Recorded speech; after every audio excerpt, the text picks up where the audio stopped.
नमस्कार, मैं राहुल कठेरिया। 5 राज्यों की विधानसभा के चुनावों की घोषणा हो चुकी है। हर पार्टी अपने अपने स्तर से वोटर्स को लुभाने की घोषणाएं करने लगी है। ऐसे में मध्य प्रदेश में कांग्रेस पार्टी ने मध्य प्रदेश की जनता के लिए पिटारा खोल दिया है और शिक्षा के क्षेत्र में तो इतना बड़ा कदम उठा दिया है जो जिसे मैं तो अविश्वसनीय कहूंगा, क्योंकि मेरे हिसाब से भारत में आज तक ऐसा नहीं हुआ है। हमारे देश में आज तक ऐसा नहीं हुआ है शिक्षा के क्षेत्र के लिए। प्रियंका गांधी जी ने मंच से यह घोषणा की है कि अगर मध्य प्रदेश में कांग्रेस पार्टी की सरकार बनती है तो कक्षा 1 से लेकर और कक्षा 8वीं तक के बच्चों को 500 रुपया हर महीना स्कॉलरशिप दी जाएगी, यानी वजीफा दिया जाएगा प्राइमरी लेवल के बच्चों के लिए, कक्षा 1 से 8 तक।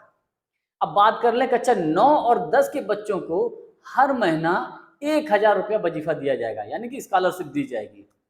अब बात करते हैं कक्षा 11वीं और 12वीं की, तो कक्षा 11वीं और 12वीं के लिए कांग्रेस की सरकार बनने पर 1500 रुपये हर महीना वजीफा या स्कॉलरशिप दी जाएगी।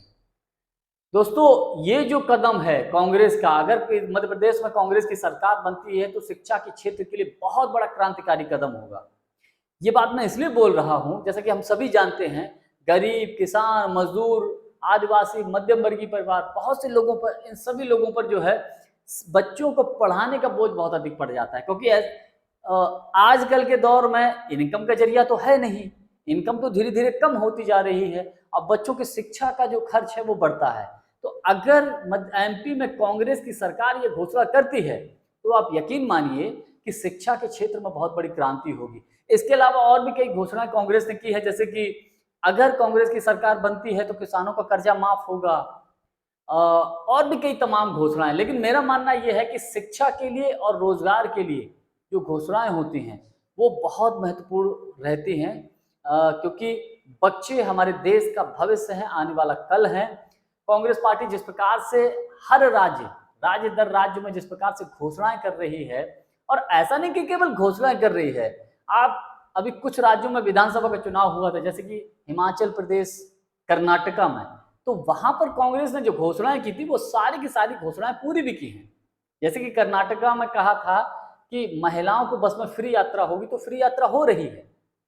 हिमाचल में कहा था कि ओपीएस लागू होगी, ओल्ड पेंशन स्कीम, तो हिमाचल में, कर्नाटका में ओल्ड पेंशन स्कीम लागू हो गई है, और राजस्थान में तो हो भी चुकी है, शुरुआत हो गई है।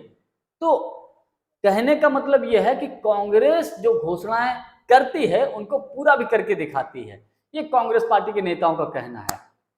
अब इसका असर कितना होगा, रिजल्ट क्या रहेगा, ये जब 3 दिसंबर के दिन 2024 के लोकसभा के चुनाव से पहले, जो एक तरीके से उसका सेमीफाइनल है, उसका जब उस दिन जब परिणाम घोषित होगा, उस दिन ये समझ में आएगा कि किस पार्टी की कौन से पिटारे का, कौन सी नीतियों का, कौन सी घोषणाओं का जनता पर कितना असर पड़ा और उसका पार्टियों को कितना फायदा मिला। आज के लिए बस इतना ही। वीडियो को लाइक, शेयर और चैनल को सब्सक्राइब जरूर कर दीजिएगा। बहुत बहुत धन्यवाद। नमस्कार।